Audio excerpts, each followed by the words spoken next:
ஆண்டவராகிய இயேசு கிறிஸ்து நாமத்தில் அன்பின் வாழ்த்துக்கள். பிரியமானவர்களே, இந்த மேய்ப்பனுடைய கோலிலே வேத பாடத்தில் உங்களை சந்திப்பதிலே நான் பெருமகிழ்ச்சி அடைகிறேன். இந்த நாளிலும் கர்த்தருடைய சத்தத்தின்படியும் சித்தத்தின்படியும் நாம் எடுத்துக்கொள்ளப்படுகிற வேத பகுதி யோசுவாவின் புஸ்தகம் 1:5.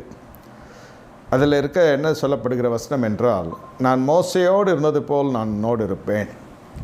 பிரியமான தேவனுடைய ஜனமே, இந்த நாளிலே மேய்ப்பர்கள் அறிந்து கொள்ள வேண்டிய சத்தியம், விசுவாசிகளும் கற்றுக்கொள்ள வேண்டிய சத்தியம்.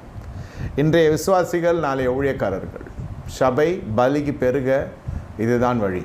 5 விதமான ஊழியங்களும் சபையிலிருந்து உரித்தாக்கப்படுக வேண்டும் என்று வேதம் சொல்லுகிறது. அப்போஸ்தலராக, தீர்க்கதரிசிகளாக, சுவிசேஷகர்களாக, மேய்ப்பர்களாக, போதகர்களாக என்று 5 விதமான கட்டப்பட்ட ஊழியங்கள் வருவது சபையிலிருந்து உற்பத்தியாக வேண்டும். சபை எத்தனை ஜனங்களை கொண்டது என்பதை விட எத்தனை ஊழியங்களை உடையதாக இருக்கிறது, எத்தனை ஊழியத்திலே எத்தகைய ஊழியங்களெல்லாம் எழுப்பப்பட்டிருக்கிறது என்று நாம் பார்க்க வேண்டும்.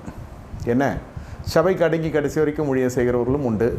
தனித்து போய் ஊழியம் செய்தாலும் சபையோடு இணைந்து தொடர்பில் இருப்பாங்க. மேய்ப்பனுடைய ஜெபம் தேவைப்படும். இது ஒரு ஆலமரத்தை போல ஒரு ஊழியம் என்பது அப்படி விஸ்தாரம் அடைய வேண்டும். கொஞ்சம் வல்லமை, கொஞ்சம் வரம், கொஞ்சம் கிரியை செய்கிறது. விசுவாசிகள் நடக்கப்படுகிற அடையாளங்கள் இருக்கிறது, இல்லைன்னு சொல்லலை. அப்போஸ்தலர் நடக்கப்படுகிற அடையாளங்களும் இருக்கிறது. ஆகையால் கொஞ்சம் கர்த்தர் பயன்படுத்துகிறது. ஆரம்ப காலத்தில் சிலர் என்ன நினைப்பாங்க, தங்கள் மீது பெரிய அழைப்பும் பெரிய கிருபைகளும் பெரிய வரங்களை இறங்கி விட்டாங்க நினைப்பார்கள். அப்படி இந்த நினைவுகள் சில சமயத்தில் அவர்களை தூரப்படுத்திவிடும். என்ன, அது எந்த சீசனும் குருவுக்கு மிஞ்சினும் இல்லை என்று ஆண்டவர் சொல்லியிருக்கிறார். மேட்டுமே சேர்ந்தே உள்ளே வருவதற்குரிய வழிகளும் இருக்கிறது. இந்த இடத்துல யோசுவா என்ற மனுஷனை கர்த்தர் மோசே நாட்களுக்கு பிறகு எழுப்புகிறார். இந்த மனுஷனுடைய இருதயம் கொஞ்சம் அச்சப்படுகிறது. இதுதான் தேவ பயம் என்பது. ஐயோ, அந்த மனுஷன் செய்த ஊழியம், ஒரு பெரிய மனுஷன், அவர் கர்த்தருடைய பார்வைக்கு உண்மையுள்ள மனுஷன், தேவனுடைய வீட்டில் அவரோடு நெருங்கி பழகின மனுஷன்.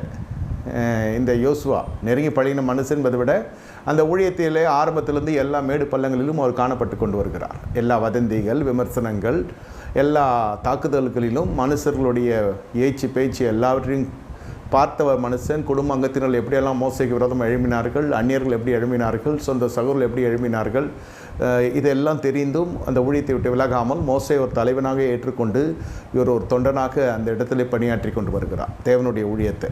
அப்படிப்பட்ட மனுஷனுடைய கருத்திலே கர்த்தர் ஊழியத்தை கொடுக்கிற பொழுது அந்த மனுஷனிடத்தில் கர்த்தர் சொன்ன வார்த்தை தான், நான் மோசையோடு இருந்ததை போல் உன்னோடு கூட இருப்பேன் என்பதாகும்.